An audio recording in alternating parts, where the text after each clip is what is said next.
Dar la bienvenida y agradecer, por supuesto, a Somedicit, quien es coorganizador de esta actividad esta mañana. Por supuesto, la presencia de la doctora Estrella Burgos de la Universidad Nacional Autónoma de México, de nuestro colega Javier Clausen. Muchas gracias. Siempre da mucho gusto tener una antigua amistad de la maestría nuevamente presente. Estrella ha estado consistentemente cerca de este programa de estudios desde su inicio. Y bueno, muchas gracias. Tenemos un buen público para el ITESO y para el departamento. El tema de la divulgación de la ciencia y la tecnología siempre ha sido central. Es estratégico lograr y explorar el tema de la comprensión pública de la ciencia. Yo invito a Carlos Enrique a que haga las presentaciones. Carlos Enrique, coordinador, Carlos Enrique Orozco, coordinador de este programa de maestría. Bienvenidos otra vez y muchas gracias por venir.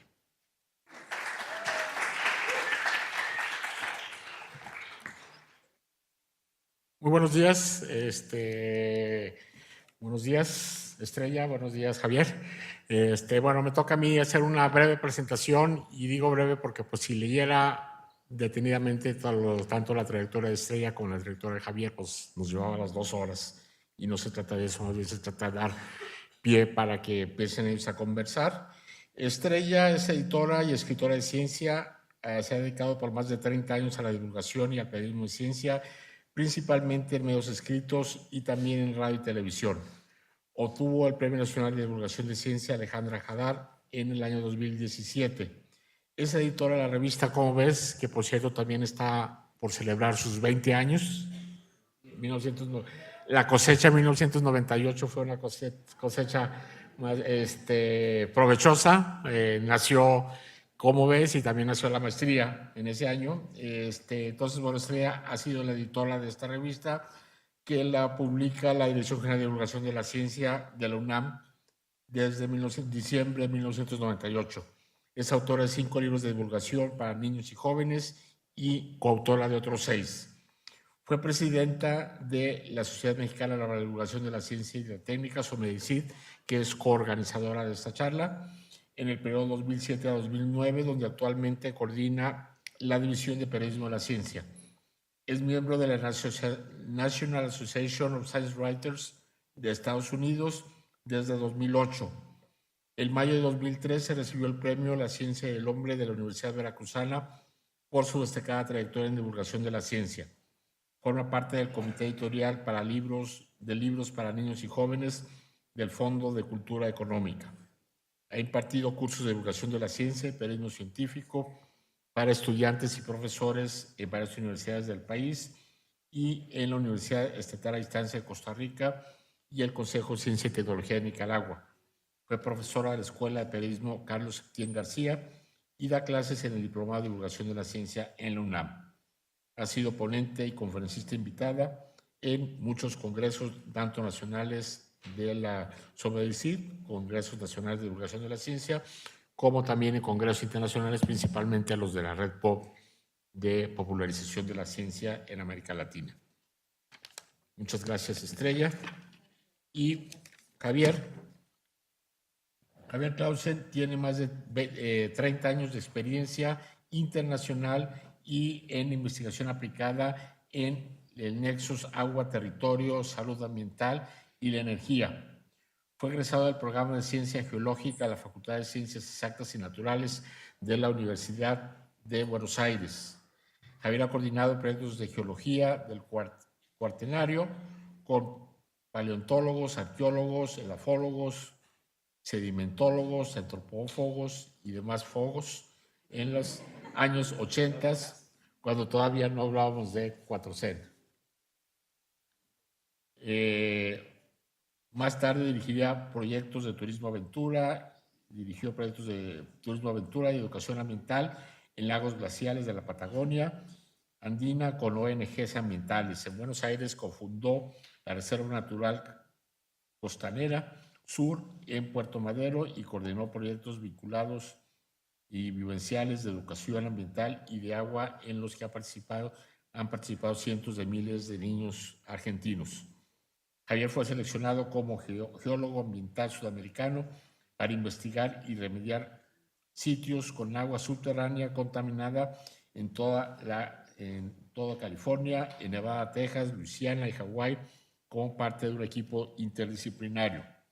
Con base en San Francisco, California, cursó diplomados en agua y medio ambiente en Berkeley, cursó análisis de riesgos a la salud, legislación ambiental. Regresó a Argentina para ser el auditor operacional de la Secretaría Nacional del Medio Ambiente. Desde hace 20 años, Javier se ha enfocado en analizar sistemas complejos de evaluación integral y perspectiva de impactos de planes y programas, la caracterización de sitios contaminados y análisis de riesgos, el desarrollo de proyectos de hidrología ambiental, de gestión del agua y mejora en la distribución de servicios de los ecosistemas. Javier también ha liderado la formación de capacidades profesionales en campos emergentes y dirigido proyectos de consultoría internacional para la mejora de estrategias socioambientales y eficacia de planes y proyectos. Es académico titular del ITESO, fue profesor huésped y ha coordinado numerosos proyectos complejos en la Universidad de Guadalajara. Hasta 2017 fue director de la International Association of Impact Assessment organización. Es fellow del programa LEED, auditor líder, ISO 14000, y hace casi 15 años fundó el actual programa de Ingeniería Ambiental del ITESO. Impulsó la implementación de caudales ambientales, incorporación de aguas subterráneas en las elevaciones de impacto social de propuestas de infraestructura o abastecimiento urbano. También, ha colaborado en decenas de foros, publicaciones y conferencias sobre evaluación de impactos 2.0 y alternativas incluyentes. Y sigue una extensa lista de actividades que ha realizado, que no voy a detenerme. Solamente quiero concluir diciendo que ha sido consultor del Consejo Nacional de Investigaciones Científicas, CONICET, en Argentina, y de la Secretaría de Recursos Naturales y Ambiente Humano, CENAR, Secretaría de Recursos Naturales y Ambiente Humano. En México ha trabajado en el Instituto Nacional de Ecología y Cambio Climático, en el INTA y Semarnat. Muchas gracias, Javier, y les dejo el micrófono para que conversen sobre aguas subterráneas. Y gracias por estar aquí en el ITESO.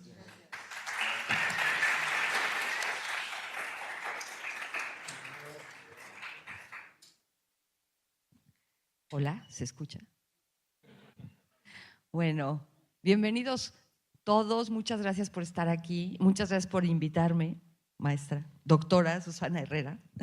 Les confieso que yo nunca había hecho esto antes, en este formato, ¿no? Ese es un experimento que estamos haciendo con Somedicit, este conversatorio, porque la idea es que ustedes participen mucho, porque, eso es lo que nos pide el concepto de apropiación social del conocimiento. Entonces, ya saben quién es Javier, ya saben quién soy yo. No soy doctora, por cierto, apenas escritora. Ella sí, él sí, yo no. Pero, vamos a tratar de que esto sea muy, muy vivo, que sea muy, a lo mejor hasta polémico, Javier, quién sabe, ojalá. Y el formato, primero vamos a tomarnos unos 20 minutos, Susana, 25, como estableciendo las bases del tema, lo que es la ciencia del agua subterránea, y después podemos ir ya a ver la problemática local del agua subterránea, las cuestiones de política pública, cómo se está gestionando el agua subterránea en este país y todo lo demás que ustedes quieran saber, que nos dé tiempo. Yo le voy a pedir a Susana, como no me traje mi reloj, que nos vayas diciendo, porque nos podemos pasar aquí el día entero encantados, ¿no? Entonces, Javier, ¿qué te parece si empezamos? Lo primero que me gustaría preguntarte, Javier, es ¿qué es esto de la ciencia del agua subterránea? Es un desafío, surgió de la geología, ¿no? Primero Durante mucho tiempo se estuvo estudiando, tratando de contestar la pregunta, ¿cómo fue el planeta? ¿Por qué vemos lo que vemos hoy en cuanto a paisaje, montañas, rocas? Y estas grandes cosas fascinantes de la paleontología, por ejemplo. Yo me acuerdo como con mi abuelo subíamos a los Andes, a ciertas montañas arriba de los 4000 metros, y veíamos amonites, ¿no? Estos caracolitos que vivían en el mar cuando los dinosaurios, el T-Rex y demás, se peleaban con todos los demás que aparecen en Jurassic Park, ¿no? Entonces yo le preguntaba a mi abuelo, ¿cómo cuernos llegaron estos caracoles ahí arriba? Son marinos, ¿no? Sí, claro, el diluvio universal, ¿no? Lo dice la Biblia. Y uno empezaba a pensar, joder, ¿de dónde salía tanta agua para inundar hasta los 4500 metros en todo el planeta? Nunca hubo respuesta a eso. ¿Cómo subieron esos caracoles ahí arriba? ¿Por qué tienen la forma que tienen estas montañas tan empinadas donde había glaciares? ¿Por qué hubo glaciares antes y ahora no los hay? Y bueno, cuando se encontraron los huesos de los dinosaurios, decían, ¿estos bichos de dónde salieron, no? Y todas estas preguntas de cómo fue evolucionando el planeta después llevaron también a cómo evolucionaron las especies y qué papel jugamos nosotros aquí. Bueno, eso fue un gran debate, ¿no? ¿Convivimos con dinosaurios o no convivimos con dinosaurios? ¿Cuánto tiempo llevamos acá? ¿Venimos los monos? ¿No venimos los monos? ¿Los sapiens fuimos los únicos homínidos que poblamos este planeta?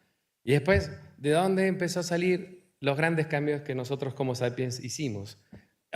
¿De dónde sacaban agua los primeros pobladores de Patagonia hace 6000, 7000 años en invierno?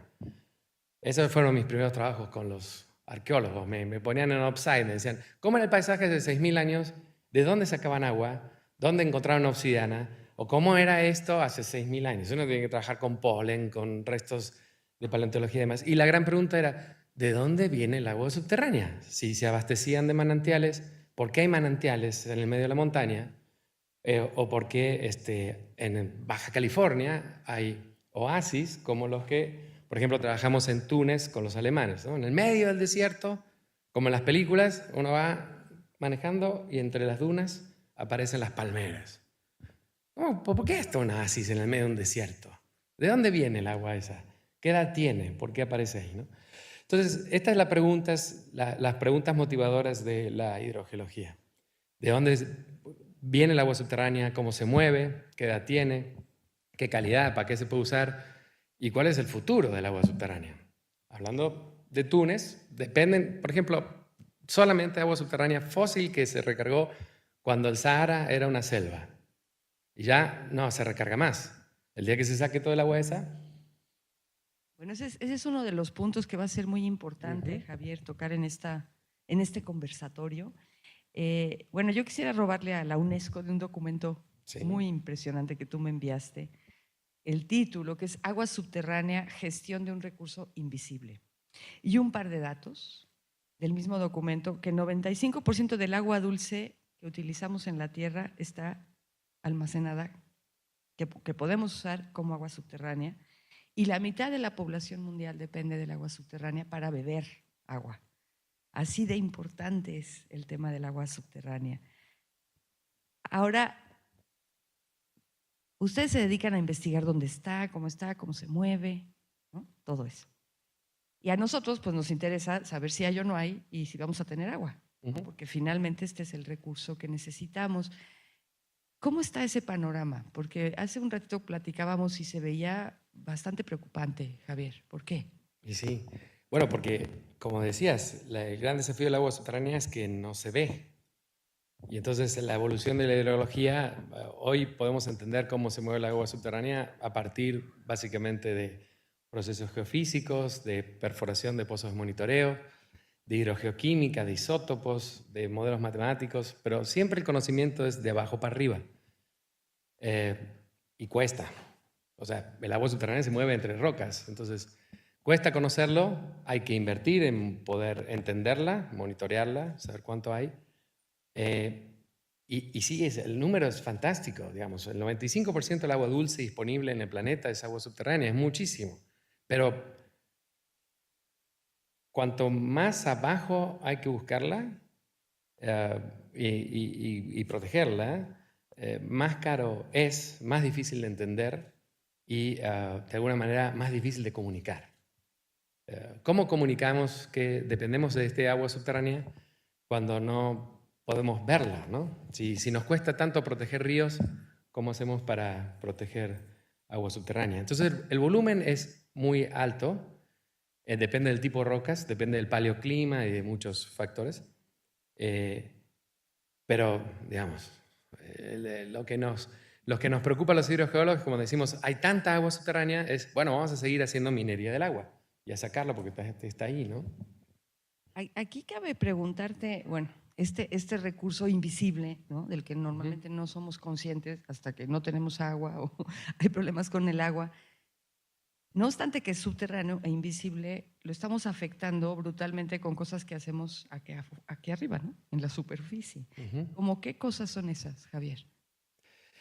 Bueno, los manantiales, los oasis, donde aflora el agua subterránea durante años, ¿no? Pensar que el agua que está saliendo en un manantial y que alimenta, que sostiene ecosistemas, humedales y demás que dependen del agua subterránea, ese agua, por ejemplo, puede haber entrado en las rocas en la época que había dinosaurios. O después, pero millones de años, ¿no? Y fluye durante mucho tiempo. Entonces fue un sistema en equilibrio, un ecosistema planetario en equilibrio que dependía mucho del agua subterránea. La primera acción que hubo sobre el agua subterránea fue poner norias. Es en los castillos de Europa, ¿no? O en los poblados. Todos dependíamos de norias, era hacer un pozo a mano y tratar de sacar el agua subterránea que estaba a poco profundidad. El impacto de esa acción humana era de alguna manera mínimo, porque la recarga, los sistemas de flujo mantenían una resiliencia, un sistema que seguía funcionando a pesar que se sacara. Pero hace 40 años el precio de los pozos, el precio de las bombas y el subsidio que le da la CFE, por ejemplo, el bombeo, el precio de la electricidad de bombeo, ha generado impactos atomizados y terribles sobre los sistemas de flujo. Se está haciendo minería del agua. Estamos sacando mucha más agua de la que naturalmente se recarga, pero muchísimo más. Y eso está afectando todo un sistema de interacción de agua subterránea que son como circulitos de agua que fluyen entre las fracturas de las rocas en esta parte alta de México y que cuando afectamos el de arriba tiene repercusiones sobre los de abajo, ¿no? El gran problema es que se acaba el agua subterránea y estamos favoreciendo algo que también es difícil de percibir, que se llama contaminación gegénica. Cuando sacamos el agua de arriba, favorecemos el flujo vertical de agua subterránea de abajo, mucho más vieja, que tiene mucho más sales, y en una zona volcánica como esta, más grave todavía, porque es hidrotermal, y el agua empieza a subir. Entonces, lo que nos va quedando como agua a futuro, sí, digamos, va a haber agua a mucha profundidad, pero entra otro factor, ¿qué calidad tiene el agua esa? Entonces, esto de estar sacando agua a lo tonto, con pozos privados, para fines no prioritarios, está destruyendo de alguna manera, no quiero ser catastrofista, pero para allá vamos, un sistema de una reserva, un capital natural estratégico para el cambio climático. Todos nosotros vivimos a 1.500 metros de altura, 2.000 metros, 3.000 metros en Toluca. No podemos desalinizar el agua de mar, porque habría que bombearla del mar hasta acá. La reserva estratégica para el cambio climático es el agua subterránea. Todos aquí dependemos del agua subterránea. Lo que pasa es que no lo vemos, pero estamos sacando pozos, agua por pozos por todos lados. ¿Qué vamos a hacer en el futuro? Si seguimos agotando los acuíferos, los sistemas de flujo, y que no se pueden reemplazar, porque es muy difícil meter el agua de lluvia en tan poco tiempo, algo que se recargó y funcionó durante miles y millones de años, ¿no? Sí, bueno, y por eso el tema es tan importante. Aquí estableciendo un poco como los puntos claves del asunto, justo esta mañana sale una nota, me parece que en el Washington Post, pero ha de haber salido en muchos medios, que está reunido ahora el IPCC, el panel intergubernamental para el cambio climático, y el titular del Washington Post, no he visto si es tal cual, pero lo que ellos dicen es que hay gran discusión en el IPCC sobre cómo dar terribles noticias, ¿no? En relación al cambio climático. Sí. Y que en los pasillos eso es lo que están discutiendo. ¿Cómo se relaciona el tema del agua subterránea con el cambio climático, Javier? No tenemos modelos muy ajustados, pero sabemos que la tendencia va a ser, tal vez en algunas regiones tengamos en un año la misma cantidad de agua o hasta más agua, pero lo que va a ir cambiando es la intensidad de las precipitaciones, o sea, cuánta agua cae en poco tiempo. Y eso es un desafío mayúsculo para almacenar el agua, para poder abastecernos, para sostener servicios ecosistémicos y además para cumplir con el derecho, para poder, no digo cumplir, pero el derecho humano al agua, ¿no? Porque si la lluvia es más intensa y en poco tiempo cae mucha más agua, no la puedes retener. Es un desafío mayor. Y el única agua que se contamina menos, que es menos vulnerable a la contaminación, comparada con los ríos o con los lagos, y que va a estar ahí, cambie, pase lo que pase con el clima, es el agua subterránea. Los acuíferos que tenemos abajo de la ciudad o en la región empezaron a recargarse, funcionan desde que el clima, había glaciares cubriendo todo Canadá, o cuando llovía muchísimo más en los altos de Jalisco y se formaban lateritas, es mucho más estable. Entonces, habría que ver al agua subterránea como nuestro capital metido en un banco para los tiempos de sequía y para la adaptación al cambio climático, porque la influencia del cambio climático sobre los sistemas de flujo de agua subterránea es mucho menor que la influencia de las precipitaciones o de los cambios de régimen de precipitación, de escorrentía, de erosión y de evapotranspiración en lagos y ríos. Bueno, ya vamos viendo la dimensión del problema, la urgencia de meterse a tratar de resolverlo y de pues no solo hacer más investigación y dar más recursos y personas a la investigación hidrogeológica, sino también pues convencer a los tomadores de decisiones, ¿no? De que se hagan conscientes de que esto pues, ya es algo que está ocurriendo. Entonces tenemos temas de gestión, tenemos temas de salud, tenemos temas de corrupción, ¿no? La cuestión de esta venta de la concesión en el mercado negro y el tema de que todavía no conocemos lo suficiente de cómo está el agua subterránea. Exacto. Y que los modelos con los que se ha estudiado pues no reflejan realmente lo que pasa. Entonces creo que es el momento de tomar un par de preguntas de ustedes. Deben tener muchas, porque yo me puedo seguir, pero me gustaría mucho que ustedes comentaran o preguntaran brevemente para que todos tengamos oportunidad. Para eso ponemos a su disposición este micrófono. Entonces, quienes gusten, bienvenidos.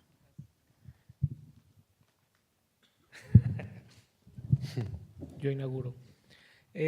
Bueno, es una pregunta, ¿no?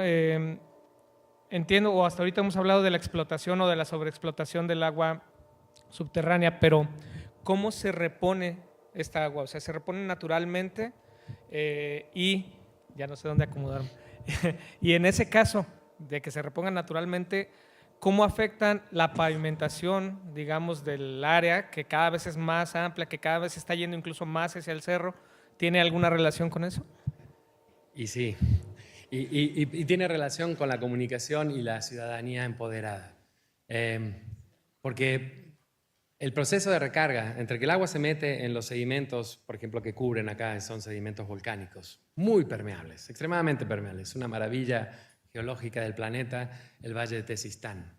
La última, siempre lo digo, lo repito mucho, pero la última erupción del Colli, que es un volcán activo que está acá a un par de kilómetros, que puede entrar en erupción de vuelta en cualquier momento, un hijito. La última erupción antes de irse a dormir fue, ¡plum!, Piedra Pómez. Es raro que un volcán tenga erupciones con mucha piedra pómez, y el Colli tuvo piedra pómez, ceniza fina, pero la última cubrió de piedra pómez todo el Valle de Tezistán.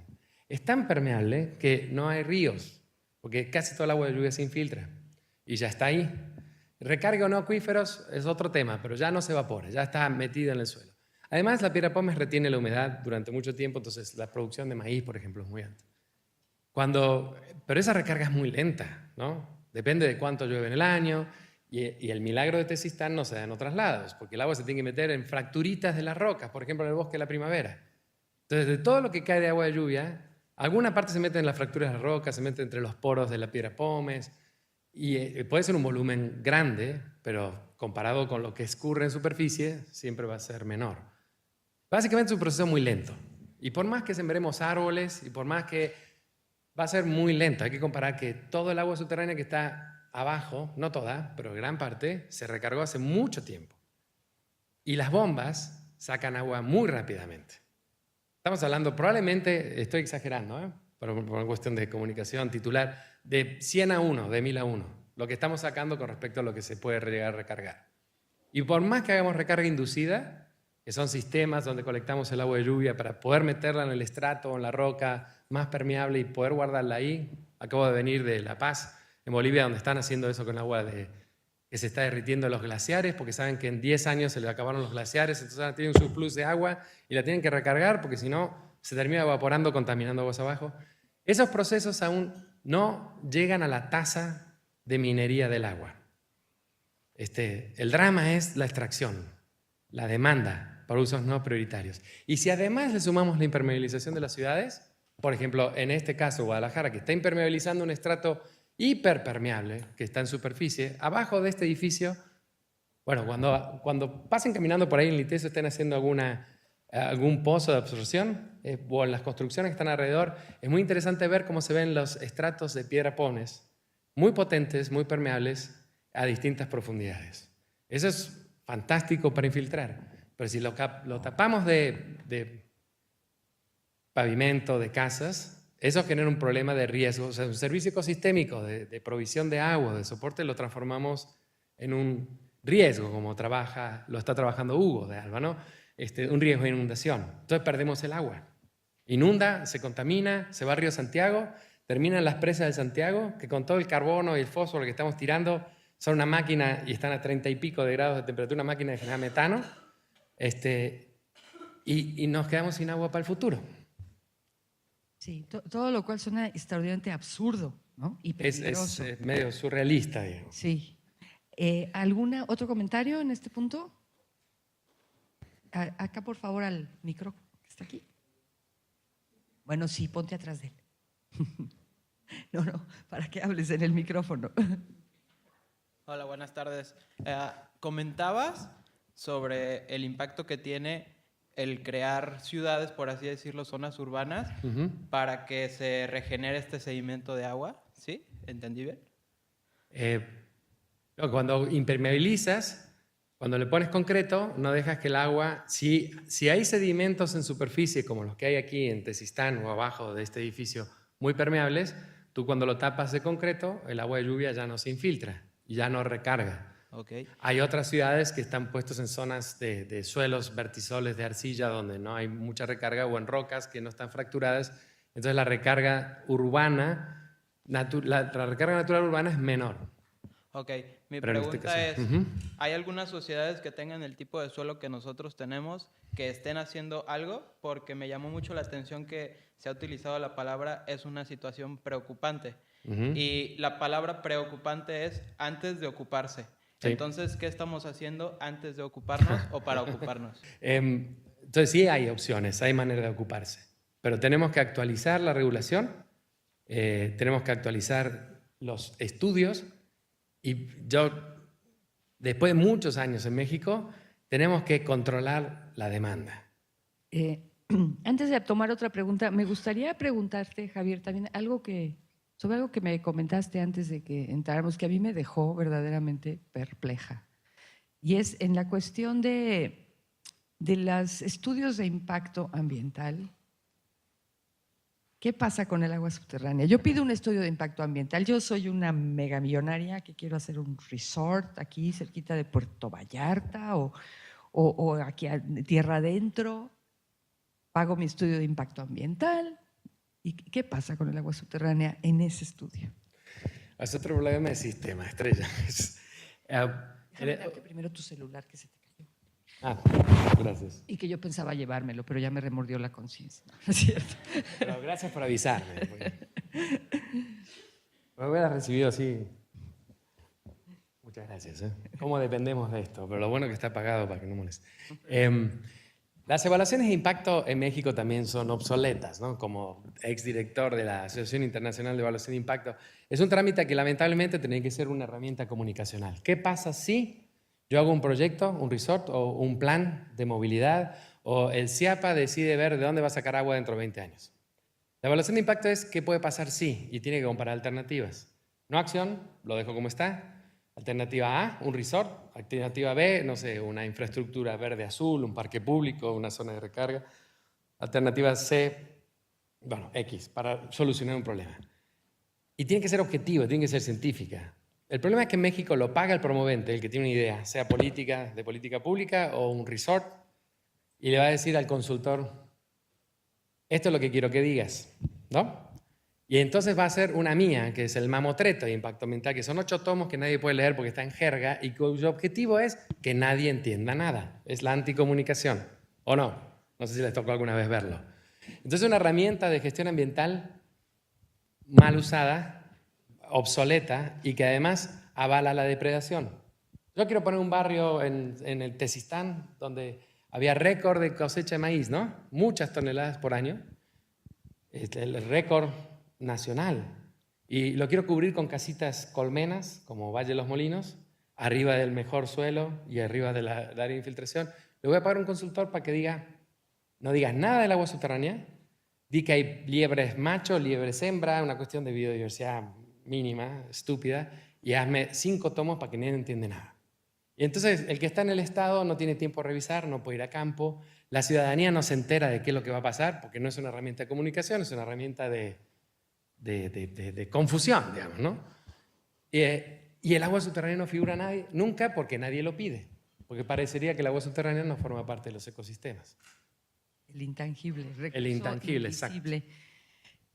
Susana, queremos más preguntas de público, Sí, ¿verdad? O pasamos el comentarios, micrófono para que no tengan opiniones, que venir. o propuestas también. Bueno, ¿qué tal? Soy Joaquín y pues mi pregunta va muy relacionada con lo que preguntó mi compañero Alex.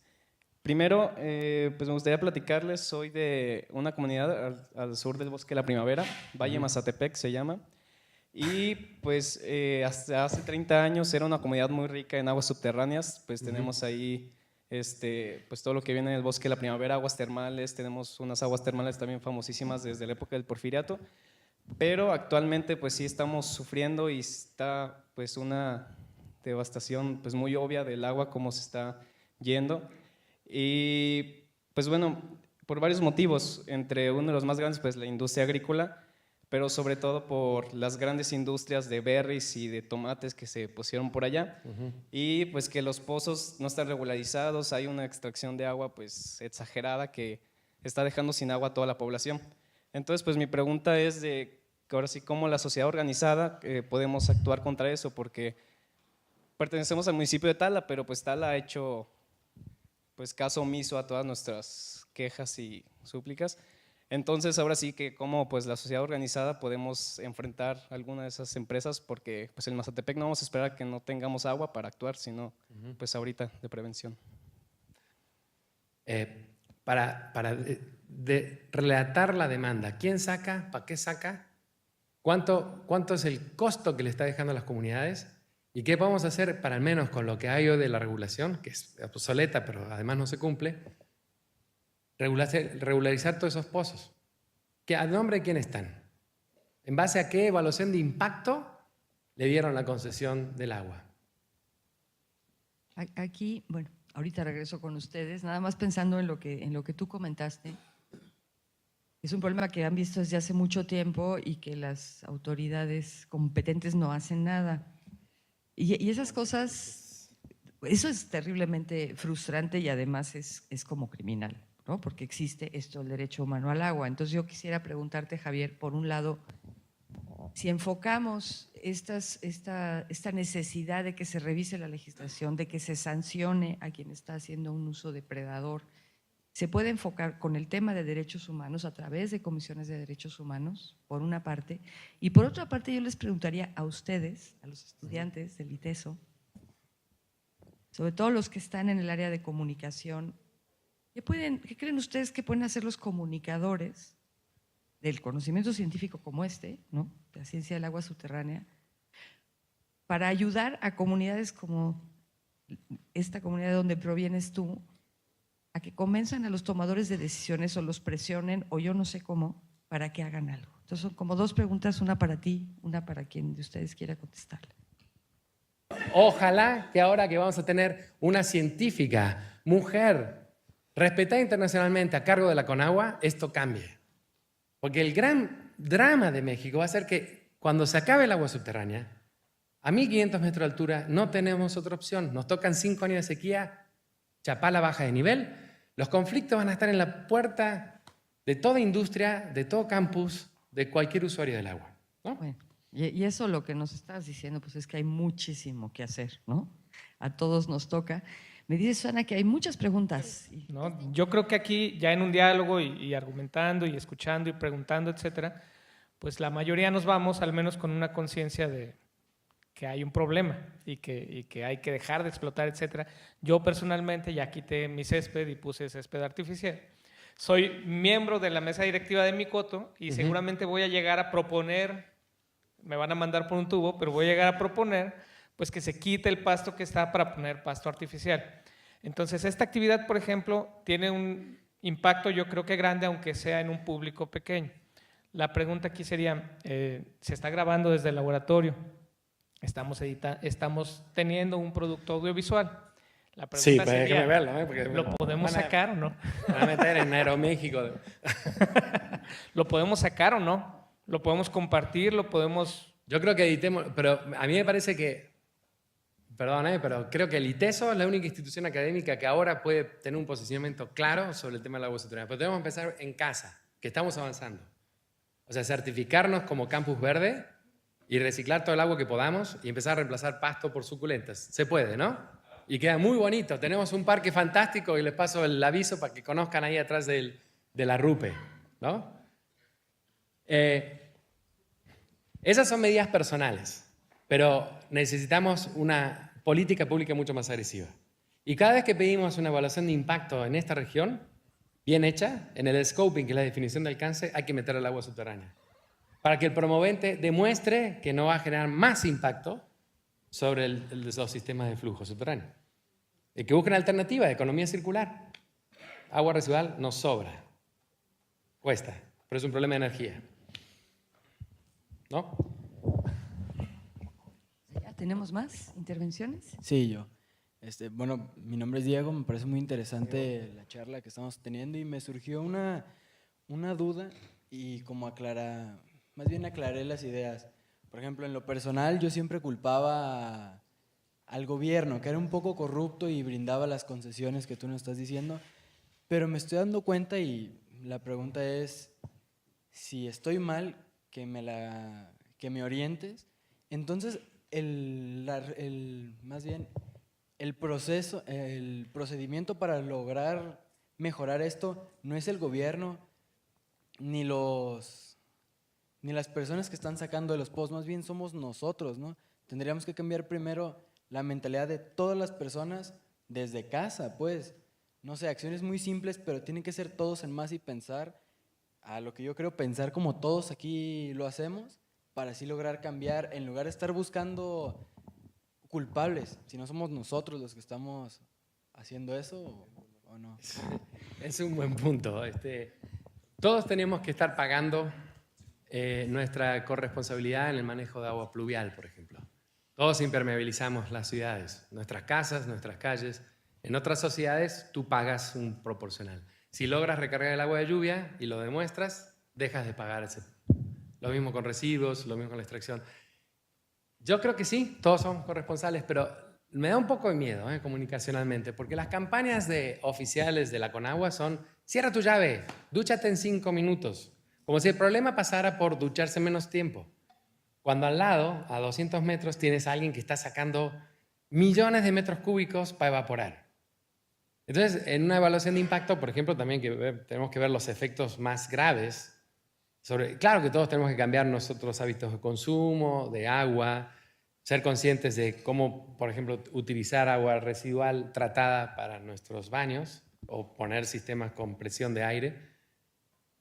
Pero el peligro un poco de eso es echarnos la culpa a los ciudadanos cuando hay un marco de reglas de juego, de política pública, que permite que el más poderoso, el que tiene más dinero, le dé la torre a nuestros bienes comunes y a los que tenemos que dejar a los demás por la libre y que sea el gran negocio, ¿no? Yo trabajo con muchas industrias y la especulación inmobiliaria, por ejemplo, el crecimiento de la ciudad expansiva va de la mano con pozos.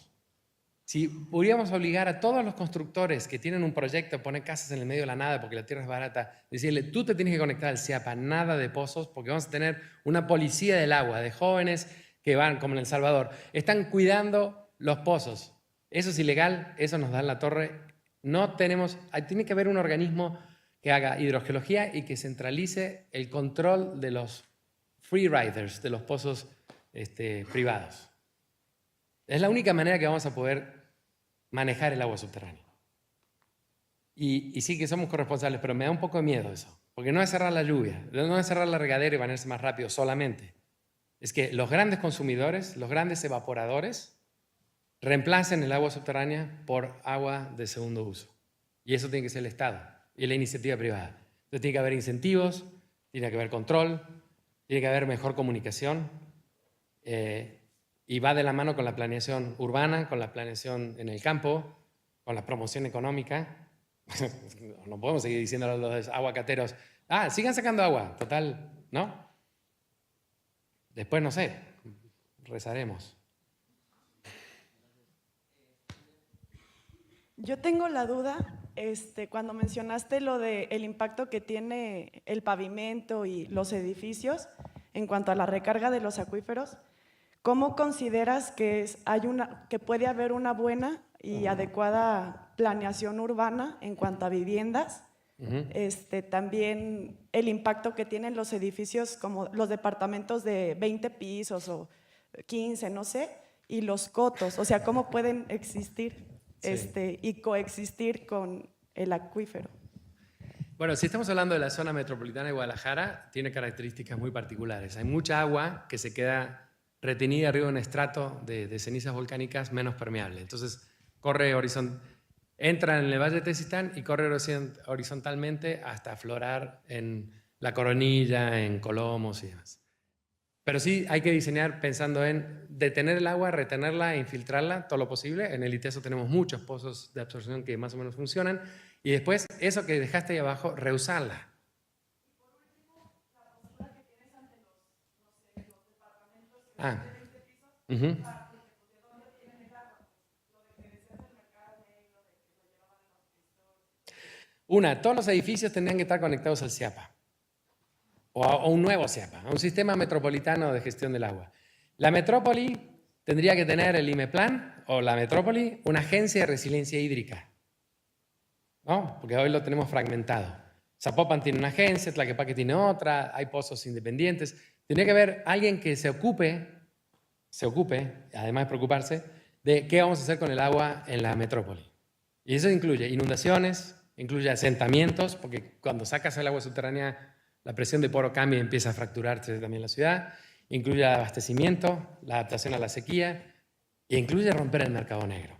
Con respecto a los edificios, los sótanos sí pueden influir en el flujo del agua. Pero imagínate que es como una presa de un río que está partida en pedazos. El agua va a fluir de todas maneras, por donde pueda pasar. Va a fluir más rápido, puede llegar a ser algo que se llama como socavamiento por reacomodo de los piroclastos, pero no es tan grave eso, ojo, con pinzas, no es tan grave como la minería del agua.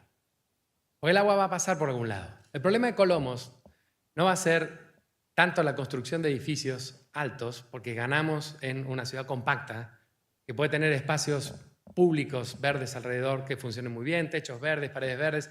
Hoy en Colombia están diseñando edificios ya hasta con paneles, no son paneles, pero son captadores de energía solar.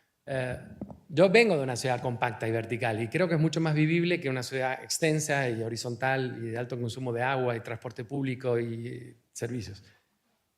Pero tendría que haber una evaluación de impacto. ¿Cuánto va a afectar acumulativamente en el agua subterránea? Para lo cual hay que poner pozos de monitoreo, hacer geofísica y tener una agencia metropolitana que le dé seguimiento a los pozos y a las mediciones.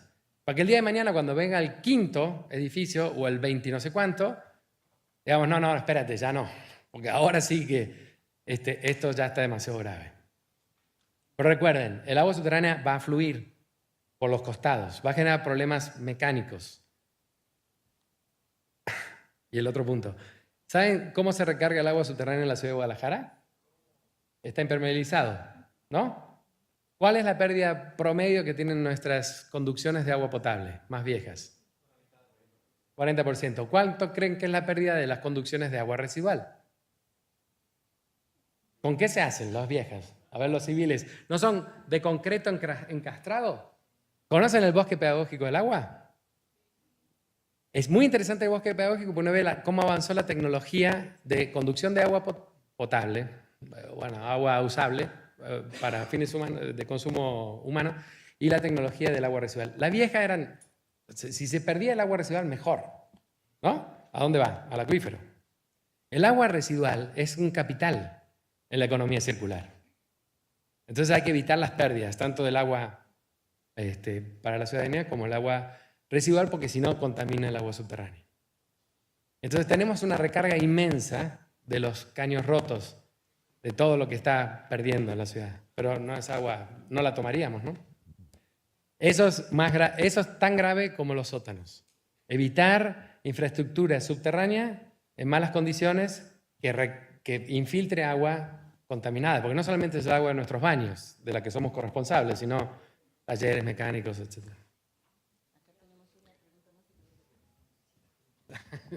Buenas tardes. Por alusión respondo. Soy Rodrigo Flores. Soy miembro del Departamento del Hábitat, compañero de Javier desde hace unos 12 años en el Grupo del Agua. Colaboro con el CIAPA representando al ITESO en la comisión tarifaria. Y ahí está muy padre porque uno tiene acceso a muchos datos que deberían ser públicos. Entonces, en buena gobernanza, convencimos al CIAPA de que empezara a subir a la red. Entonces, cada vez hay más información sobre el CIAPA en la red que nos es útil para ver el tamaño del monstruo. Antes de seguir, porque lo tengo en la cabeza y me estorba para pensar, un comercial sobre la infiltración en el ITESO. Pasé en la mañana por donde se juntan luego a fumar, ahí por el Arrupe. Está lleno de colillas. Entonces, mi primer mensaje es que dejen de fumar. Pero si no van a dejar de fumar, fumen en donde les pusimos los ceniceros, porque ahí están dejándose colillas. Las colillas tienen arsénicos y porquerías que se infiltran y echan a perder todo lo de la recarga. Están infiltrando venenos. Los que tengan, antes había un grupo de jóvenes que se llamaba Reduce, que muy decentemente se ponían un guante y recogían toda esa porquería de colillas y las echaban en otro lugar. Entonces, si ya se graduaron, entonces ya nadie lo está haciendo. Servicios Generales no lo está haciendo. Entonces, si alguien le da apuro, haga ese servicio social de decirle a sus amigos que dejen de fumar allí donde no se debe y recojan las que ya están ahí, porque estamos envenenando vía nuestras recargas. Ahorita no sé si nos puedas ilustrar qué puede pasar con esas colillas ahí. Evítenlas, son el enemigo. Cierro el comercial. Ahora, en enero de 2013, el gobernador electo de Sandoval, ahorita en funciones todavía, me preguntó durante las mesas de transición si el ITESO tenía un proyecto alternativo a la presa. Le dije sí. Pues agenden una reunión. Nunca sucedió esa reunión, pero nosotros nos pusimos a trabajar y diseñamos esta idea de reducir la demanda desde Guadalajara mediante economía circular del agua. Y entonces le hemos estado dando seguimiento. En el CIAPA, con los datos de ellos estuve viendo por dónde andaba esa economía circular. Entonces ellos ya tienen plantas residuales de tratamiento en Río Blanco y ellos la venden y ponen ahí en los informes anuales cuánto están vendiendo de agua. Venden bien poquito, venden como 16 litros por segundo de los 10,5 que se usan de abasto. O sea, uno ve cuánto debería ser. Todo ingeniero civil sabe que más o menos la proporción de entradas y salidas es de 80% en el agua doméstica. Entonces uno dice, pues en lugar de tener 10 metros cúbicos por segundo de reutilización, tenemos 16 litros por segundo. Entonces es como al 1 por 1000. Aún así, está a la baja. Del 16 para acá, cada vez venden menos, porque cuando le preguntamos a los encargados, oye, ¿por qué no están vendiendo cada vez más agua? Porque tienen capacidad sobrada, producen más agua residual tratada de la que pueden vender. Y entonces ellos me dicen, pues es que la gente no la quiere. ¿Cómo que no la quiere? Pues no, porque como tuvo caca, no la quieren. Pero no la van a usar para tomársela, la van a usar para regar, para lavar carros, para fuentes de ornato que no tocan las personas. Eso está reglamentado y todo se cumple. Pues no, como tuvo caca, no la quieren. Entonces, sí. es otra tragedia, así como la de los cigarros, que es una babosada allí. Esta otra es cultural. Entonces, se la regresamos a la difusión de la ciencia y la cultura. ¿Cómo meternos en la cabeza que el agua residual tratada, cuando cumple estándares químicos, debería funcionar para aquello que las normas que ya están ahí la ponen y entonces en eso vamos. Realmente no estamos en cero como ciudad, pero sí tenemos las dinámicas atoradas. Zapopan, por ejemplo, sacó este año 2018 te quita impuesto predial si tú demuestras que tienes ecotecnias en el techo de tu casa, como captación pluvial. Entonces uno dice, pues ya estuviéramos. O sea, empieza a haber pequeños asomos de cómo hacer una ciudad menos bestia para el agua, pero no hacemos el siguiente paso. Ya Ciudad del Cabo puso su fecha del día sin agua, la libró con lluvias y con exportación de agua, pero la reeditó para el 2019, Ciudad del Cabo en Sudáfrica. Entonces, nosotros estamos en esa línea, podríamos ya empezar a calcular nuestro día cero si no hacemos cosas inteligentes como esta. Y ya no sé cómo iba yo a cerrar. Ah, sí, pregunta para Javier. Si usaran el agua residual tratada para enfriamiento, ¿tendrían que tomar en cuenta toxinas que se generarían por el calor? Cosas que no hayan estado tomando en cuenta en las normas de simplemente agua para... Como compuestos orgánicos volátiles y demás. Sí, depende de lo que traiga, pero eso es lo más fácil de tratar, porque lo pasas por carbono activado. No, la norma es del principio del siglo XX. ¿No? Empecemos con esas premisas. Las normas de descarga de agua residual, las normas para infiltración de agua de lluvia y demás, hay que actualizarlas. Y creo que es un pendiente que tenemos en nuestra academia. Tenemos que hacer propuestas de normas modernas, útiles, copiando lo que ha funcionado en otras ciudades, y no de Canadá o de Japón, sino de Latinoamérica. Respecto a los avances, ahora voy a tratar de ser más optimista. Estamos en el 18, ¿no? Hace 17 años yo trabajé en el proyecto de implementar el riego en Valle Real con agua residual tratada de la planta Río Blanco. El TEC de Monterrey, en su campus, también le compra agua residual tratada a la planta Río Blanco, Flextronics o algunas plantas que están ahí, y el plan era mandarla al Bajío para abastecer todo el sistema del proyecto JBC que tenía Vergara en esa época y después mandarla al Parque Metropolitano para regar los arbolitos que hoy están preciosos, porque en esa época eran los pinitos y toda la variedad de árboles que estaban recién plantados. ¿Por qué no funcionó? Y es como decía Clinton, creo que fue Clinton, ¿no? Es la economía, tú que eres economista. Porque el problema es que el agua subterránea es gratis. El proyecto que estamos teniendo ahora desde el ITESO de humedales para tratar el agua residual para reuso en la agricultura tiene un talón de Aquiles, que es mientras el que riega tenga un pozo que ya está construido, cuya electricidad de bombeo está subsidiada por la tarifa 009 de la CFE y el agua se percibe como mejor porque el arsénico no huele, no se ve y demás, nunca van a usar agua que alguna vez tuvo caca. En Namibia se toma el agua residual. En Arizona están empezando a mezclar agua residual tratada con agua de fuentes para abastecer a la ciudad, en una ciudad donde todo el mundo toma agua de la llave. A mí eso es un derecho humano, poder tomar el agua de la llave, ¿no? Bueno, tenemos una pregunta más antes de regresarle a Estrella el micrófono, porque seguramente tiene muchas preguntas interesantes Más bien también. Yo quiero saber cuánto tiempo nos... Sí, nos quedan 20 minutos todavía. Una pregunta más y después le regresamos el micrófono a Estrella. Hablo demasiado. Javier, no más comentarios. El primero, creo que el problema no es, o la parte económica y la parte tecnológica son problemas secundarios, porque ya hablaste y hemos hablado que la tecnología es suficiente.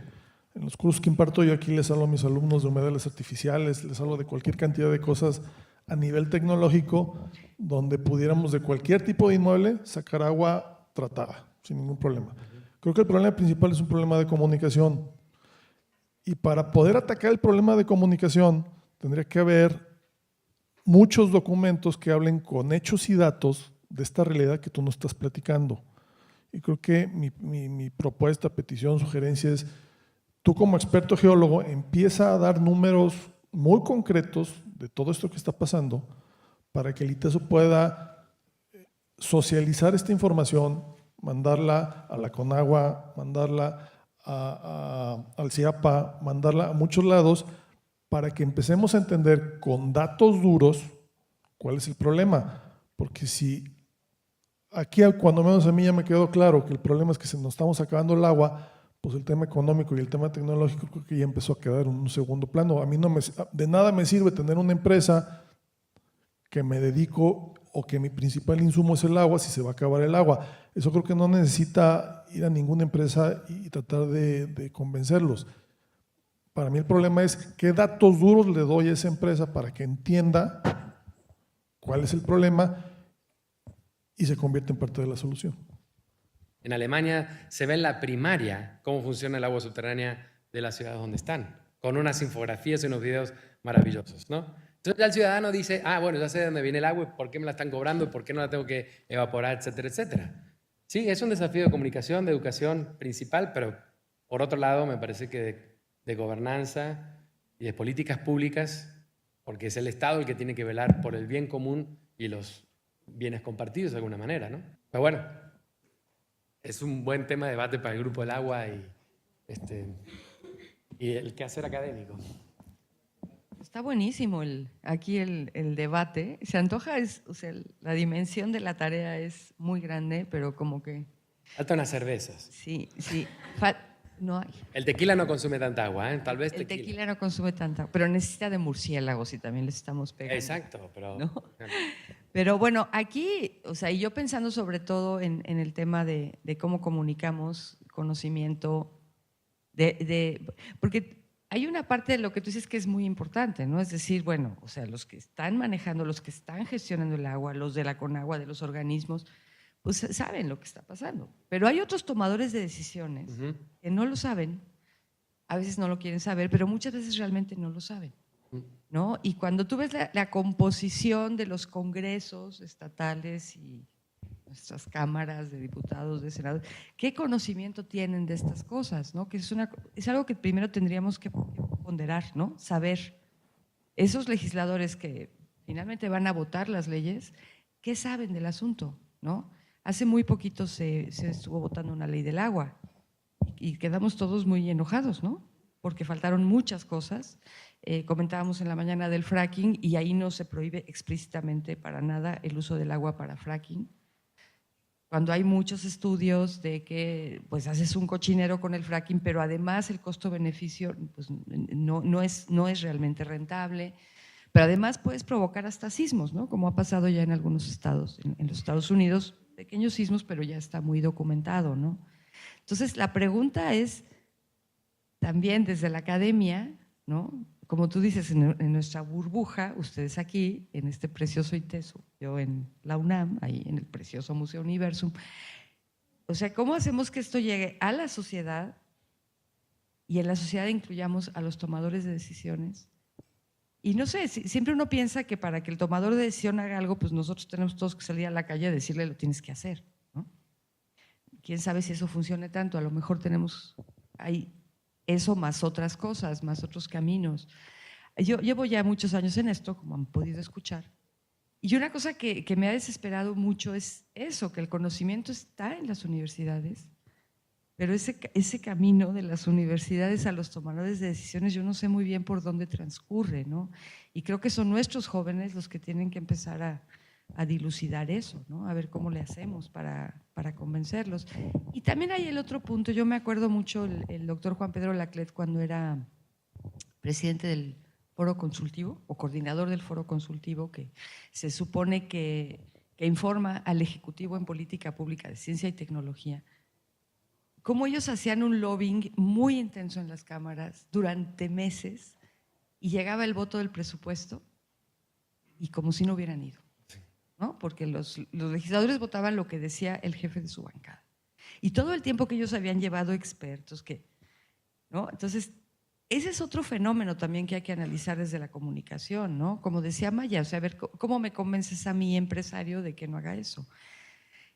Y bueno, yo no tengo desde luego las respuestas de nada de esto. A mí nada más me gustaría decir que esto que tú has mencionado y que se ha mencionado mucho del tema de la economía circular, que bueno, yo pienso que es como por donde tenemos que ir, ¿no? Que es lo que nos va a permitir a lo mejor prevalecer como especie o seguir aquí, ¿no? Y que ahora hay, no sé si todos lo han visto aquí, pero yo les voy a contar mi pequeña experiencia con eso. Pues que me llegó, el año pasado me llegó un correo de no sé qué, de un foro de economía circular. Y no tenía la menor idea de qué era eso, porque eso no se oía en muchos lados. Entonces me puse a ver y resulta que era el primer foro mundial que fue en Helsinki. pero ni así como que entendí yo mucho. Y curiosamente tenía yo en mi escritorio un ejemplar de la revista Nature, que es una de las dos más importantes en ciencias naturales, sobre todo, de 2016, que me había traído quién sabe dónde y lo tenía ahí y ni lo había visto. Y justo lo vi y en la portada decía economía circular. Entonces ya, pues afortunadamente me hizo clic en la cabeza, había 3 artículos magníficos en ese número de Nature. Y son esas cosas como estamos hoy, ¿no? Todo el mundo tendría que saber eso, porque además sí se pueden construir modelos de negocios. O sea, los empresarios pueden ganar, los ciudadanos nos podemos beneficiar, la sociedad puede prosperar si a lo mejor controlamos un poco los niveles de corrupción y de codicia, ¿no? Pero si hay una transformación de las empresas hacia la economía circular, pues nos vamos a beneficiar todos, especialmente las futuras generaciones. Y entonces también aquí yo dejaría, ¿no?, para un debate futuro a lo mejor, o quizá tenemos que hacer ya también nuestro congreso de economía circular en las academias, ¿cómo podemos comunicar eso a todo mundo? O sea, al consumidor, que tenemos un papel muy importante. O sea, esa economía circular no va a funcionar si los consumidores no cambiamos también nuestra forma de consumir. Y ahí entra mucho lo que tú decías, ¿no? O sea, cómo nosotros desde nuestra pequeña esquina en nuestra casa podemos contribuir, ¿no? Pero creo que a mí me gustaría que saliéramos de aquí con una nota pues con la bandera, ¿no? De defender esto, de defender el derecho humano al agua, de reclamarlo. Yo te preguntaba hace rato, pero como te hemos preguntado tantas cosas, ya no me dijiste mucho, pero ahorita te recuerdo la pregunta.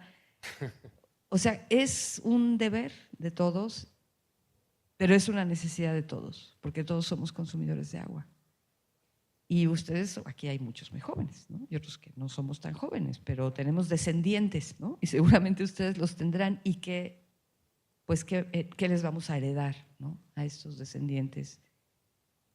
Y bueno, eso me parece que aquí en el ITESO es algo que como institución son muy, muy conscientes, ¿no? Y eso me gusta mucho, ¿no?, el compromiso social que tiene el ITESO. Te repito la pregunta. ¿Podría servir de algo que enfocáramos el problema? Bueno, hay que enfocarlo de muchas maneras y necesitamos muchos. Ya vieron que es complicadísimo y que tiene que intervenir muchas instancias. Pero desde el punto de vista de los derechos humanos, que son fundamentales, ¿no? Y yo creo que es fundamental orientarlo por derechos humanos. En el grupo académico del agua tomamos una decisión, ¿no?, el año pasado, de tratar de enfocar los desafíos y los problemas del agua desde la óptica de derechos humanos, porque creo que es lo primero. Y creo que es muy interesante también pensar que muchos de los jóvenes que están sentados aquí, brillantes, dentro de poco tiempo van a ser tomadores de decisión. De hecho, tenemos muchos egresados que están tomando decisiones en el ITESO. Entonces, y hay una pregunta sobre, bueno, ¿cómo incorporar, por ejemplo, en las ingenierías los derechos humanos? Y el agua me parece un eje transversal clave, ¿no? Agua, territorio. Y entonces, complejizar este debate y no pensar solamente cómo sacamos más agua, sino cómo hacemos para que haya trabajo y negocio en cuidar el capital para las empresas y para las comunidades a futuro, ¿no? Y a la vez, algo que siempre quiero aprender de los economistas o de los que trabajan en política pública, cómo poder tener subsidios cruzados. Nosotros que consumimos agua y que la podemos pagar, ¿cómo pagamos una tarifa real para que el CIAPA, el organismo metropolitano que gestiona el agua, tenga dinero para cuidar las fuentes, para cerrar pozos, para comprar concesiones, para que sea negocio perforar pozos de monitoreo y no de extracción, que son totalmente diferentes, ¿no? Para que sea negocio poner plantas de tratamiento, para que sea negocio hacer un estudio de análisis de riesgo para saber qué calidad tiene que tener el agua de la planta de tratamiento para el uso que le quiero dar, que puede ser hasta agua bebible hoy en día. Poner la tecnología al servicio de los derechos humanos y no el negocio extractivo, que es el que hoy está. Y cuando nos tengamos que sentar con un CEO de una empresa, poder decirle, mira, es que este es negocio y bajas riesgos, usando el agua de esta manera, reutilizando en tal lugar, aplicando economía circular, y además tu imagen mejora muchísimo. Muchas de las empresas también se manejan por la imagen, porque son innovadores en la gestión del agua. Es un tema, pero yo creo que hoy las ingenierías, la comunicación y más, tiene que ir orientada a los derechos humanos, digamos, individuales y colectivos, ¿no? Nos dicen por allá que nos quedan 5 minutos. No sé si hay algo que alguno de ustedes no dijo y que lo está carcomiendo por dentro y que se tiene que levantar y decirlo antes de irnos. Parece que sí. Vamos a ver. Bueno, no me está carcomiendo, pero sí tengo la intención de decirlo. Estoy trabajando para el nuevo proyecto del Museo de Ciencias Ambientales. Y les comento que tenemos una sala de ciudad y una de costa y una de ríos y lagos. Y ahí vamos a incluir precisamente el tema de los subsuelos y el agua subterránea. Entonces, ya tomé varias notas de hacia dónde quisiéramos tal vez enfocarlo, qué visión debiera tener ya como una estrategia de comunicación de la ciencia. Pero aún así me gustaría hacer esa pregunta precisa de, si tú tuvieras un museo y pudieras hablar del agua subterránea, ¿qué hablarías? Bueno, desde un museo, primero, resaltar que el agua subterránea forma parte del ciclo del agua, ¿no? Tal vez es el más lento y que está. Luego, los tiempos, las escalas. El agua subterránea se conoce y se quiere cuando uno puede trabajar con distintas escalas temporales y regionales, ¿no? A diferencia de un río. Y luego comunicar desde el Museo de Ciencias Ambientales, aunque sea de Ciencias Ambientales, quién agandalla servicios de los ecosistemas, ¿no? O sea, la naturaleza nos da los servicios que todos disfrutamos, pero hay una mediación política. O favorece que 2 o 3 disfruten de esos servicios dejando sin beneficios a los demás, o potenciamos vía la comunicación, un museo, la repartición de los beneficios de un bien público, ¿no? Que nos da la naturaleza. Sin entrar en el debate de nuevas regulaciones o política pública, pero me parece que cuando hablamos de medio ambiente, estamos hablando de gente. Y cuando estamos hablando de medio ambiente y gente, estamos hablando de derechos humanos y estamos hablando del futuro en tiempos de cambio climático. Y te contesté con demasiadas respuestas, pero el agua subterránea es nuestro buffer, nuestro amortiguamiento al cambio, para la adaptación al cambio climático, estratégico. Y eso es lo que me parece que habría que resaltar. Pues ya pueden empezar a hacer con eso, yo creo, ¿no? La sala o muchas, no, bueno, yo también me encantaría poder que tuviéramos eso allá. Bueno, pues ya nos vamos a tener que ir, ¿verdad, Susana? Antes de darle la palabra, doctora Susana. A mí me gustaría también que rescatemos lo que tú dijiste al final, ¿no? Y creo que eso es una frase que podríamos usar de manera muy efectiva para situar el problema desde la comunicación, y es la tecnología en favor de los derechos humanos. Habría que ponerla por todos lados, yo creo. Susana. Bueno, pues muchísimas gracias a los dos, muchas gracias por este conversatorio, porque me parece que por la forma en que lo abordaron nos dio la oportunidad de pensar, de comprender muchísimos elementos involucrados en este complejísimo problema de las aguas subterráneas. La experiencia de los dos, cada uno en su papel, nos ayudó a entender, a provocar y a hacernos muchas preguntas. El conversatorio queda grabado con todo y las preguntas del público, al que agradecemos también muchísimo sus aportaciones, sus dudas, sus planteamientos, y ya veremos de qué manera, pero se hará circular, es decir, estará disponible por lo menos una buena parte de todo el conversatorio, y esperamos producir también algunas piezas de comunicación a partir de lo que aquí se comentó y se produjo de conocimiento en común, ¿sí?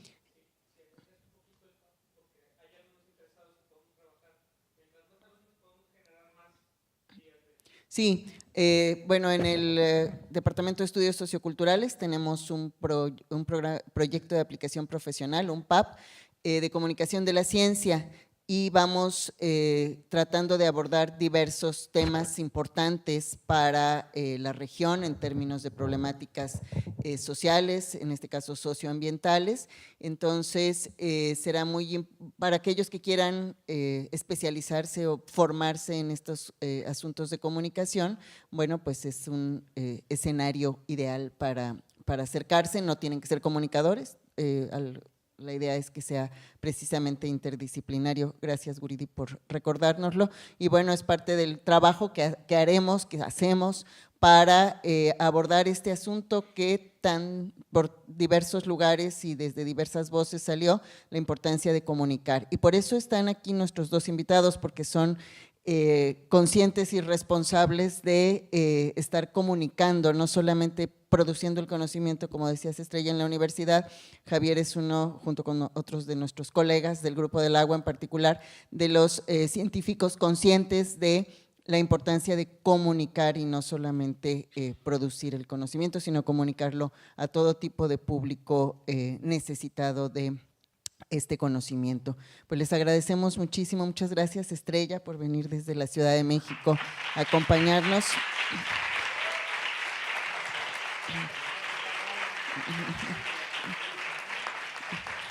Gracias por invitarme. Es un gusto tenerte aquí en nuestro aniversario, como te hemos tenido a lo largo de estos 20 años acompañándonos.